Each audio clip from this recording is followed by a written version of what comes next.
This is going to be a short demo to show a new feature in GMS 10.8, the Choose Color Ramp dialog. You can find a lot more details about the Choose Color Ramp dialog on our wiki. I'm just going to cover a few workflows to give you an introduction.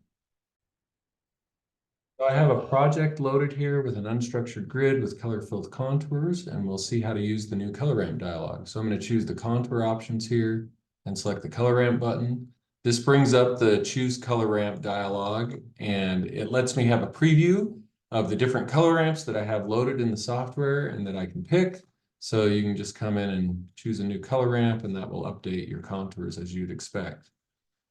A couple more features that are in here. Let's say, for example, you have a particular color ramp that you like to use, like maybe I like this one here. I can make that a favorite and it'll show up near the top of the dialog, so I don't have to go searching for it.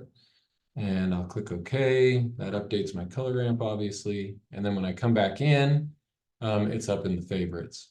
And so we've got various color ramps that are sorted into some different groups here that you can come in and pick from. And then if you happen to have a user-defined color ramp, those will show up under the This Project section. And if you needed to edit it, you could right-click on it and choose Edit. And that brings up the legacy color ramp dialog so that you have all the features that were in the previous versions of GMS. And that ends this demo.